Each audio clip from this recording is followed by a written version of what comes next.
Delhi CM Kejriwal మరోసారి supreme court తలుపు తట్టారు. తన మధ్యంతర బెయిల్ మరో 7 రోజుల పాటు పొడిగించాలని పిటిషన్లో అభ్యర్థించారు. తన ఆరోగ్య కారణాలతో మధ్యంతర బెయిల్ పొడిగించాలని పిటిషన్లో కోరారు.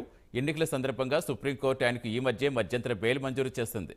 జూన్ 2న మధ్యంతర బెయిల్ ముగినుండటంతో ఆయన జైల్లో లొంగిపోవాల్సి ఉంది.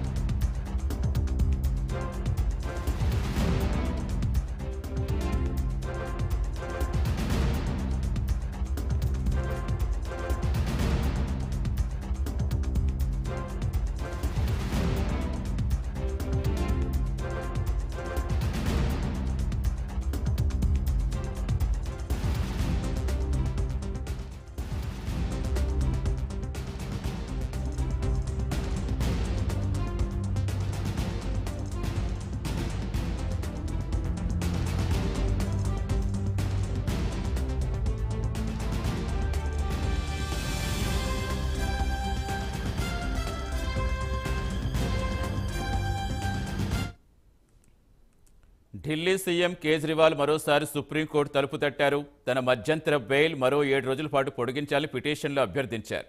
తన ఆరోగ్య కారణాలతో మధ్యంతర బెయిల్ పొడిగించాలని పిటిషన్లో కోరారు. ఎన్నికల సందర్భంగా సుప్రీంకోర్టు ఆయనకు ఈ మధ్యనే మధ్యంతర బెయిల్ మంజూరు చేస్తుంది. జూన్ 2న మధ్యంతర బెయిల్ ముగినుండటంతో ఆయన జైల్లో లొంగిపోవాల్సి ఉంది.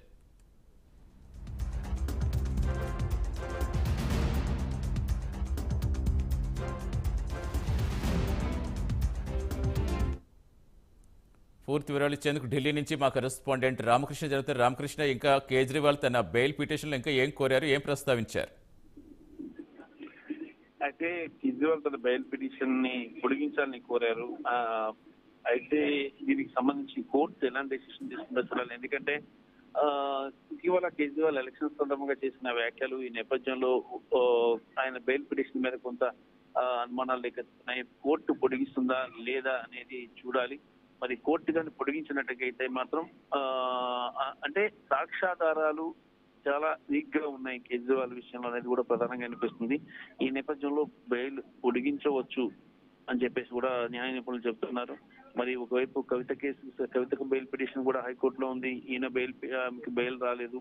మరోవైపు ఇతని అరవింద్ కేజ్రీవాల్ కి బెయిల్ మీద ఆయన బయటకు వచ్చారు.